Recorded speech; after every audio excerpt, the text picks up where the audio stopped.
Kalau kita ikut hadis riwayat Umar bin Al-Khattab radhiyallahu an, innamal a'malu binniyat, hanya sahaja amalan ini bermula dengan niat. Dan kalau kita lihat syarahan ulama, niat ini mempunyai satu aura yang begitu kuat yang boleh mempengaruhi amalan kita, yang boleh mempengaruhi emosi kita. Bayangkan, kalau kita memang berniat untuk berpuasa, terutamanya dalam bulan Ramadan, kita memang boleh bertahan. Memang boleh puasa pun. Tapi kalau kita tidak berniat untuk puasa, di situ walaupun kita dah makan pun kita akan rasa kelaparan. Orang yang ada niat puasa, insya-Allah dia mampu bertahan walaupun lapar juga kan. Dan begitulah dalam apa-apa malam pun, contohnya kita berniat untuk bangun awal untuk solat subuh, insya-Allah kita akan bangun awal untuk solat subuh. Kalau kita niat ingin membantu orang yang memerlukan, insya-Allah Allah Taala mudahkan kita untuk membantu orang yang memerlukan. Kalau kita berniat untuk mendampingi orang berilmu dengan tujuan mendapat ilmu, insya-Allah orang berilmu akan datang kepada kita. Jadi pentingnya niat. Dalam bab ini kita nak kongsikan bagaimana pasangan suami isteri yang bergaduh, hampir bercerai, bertelingkah ini boleh didamaikan dengan niat.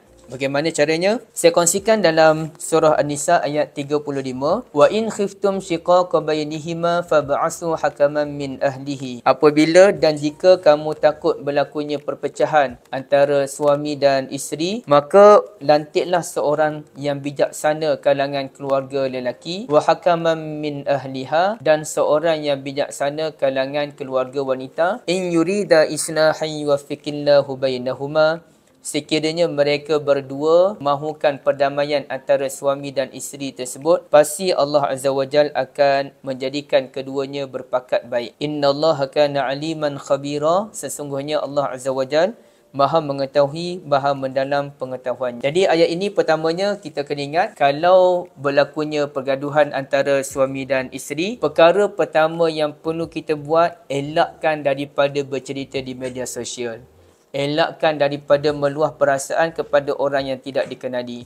Elakkan daripada kita meluah perasaan kepada kawan-kawan yang tidak sampai ke level sahabat baik, yang boleh membantu apabila kita memerlukan, yang boleh memberikan nasihat apabila kita perlukan. Okey, elakkan semua itu. Sebaliknya, langkah yang paling berkesan adalah carilah orang tengah kalangan keluarga si isteri dan juga keluarga suami. Dan orang tengah itu, kata Allah Azza wa Jal, mestilah hakaman, orang yang bijaksana.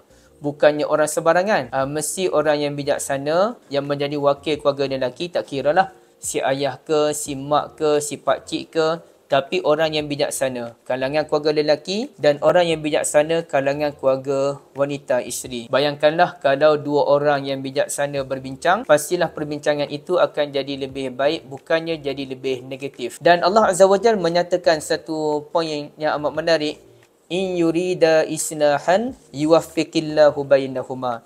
Sekiranya kedua-dua orang tengah yang bijaksana tadi mahukan perdamaian antara si suami dengan si isteri, yang mungkin adik mereka ke, kakak mereka ke, anak mereka ke, yuwaffiqillahu bainahuma, pasti Allah Azza wa Jalla akan menjadikan suami dan isteri itu akan berpakat semula. Jadi ini pentingnya apabila ada niat.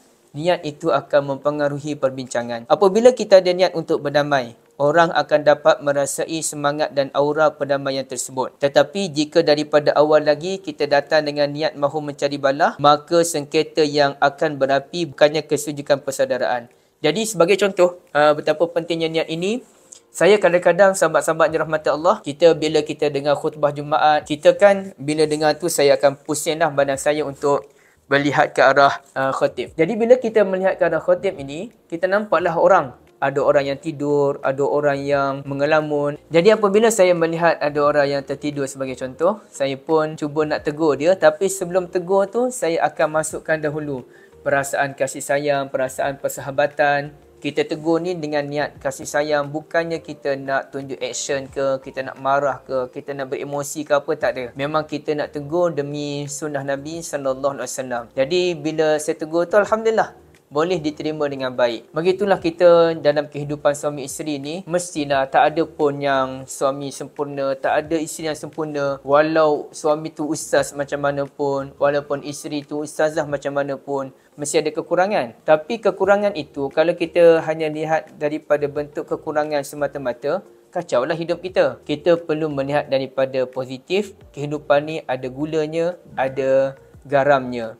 Jadi yang pentingnya orang tengah tadi mesti datang dengan niat berdamai, bukannya orang tengah datang dengan niat untuk mencari balah dan memanaskan keadaan. Sebab itulah syaratnya orang tengah mestilah hakaman, orang yang bijaksana.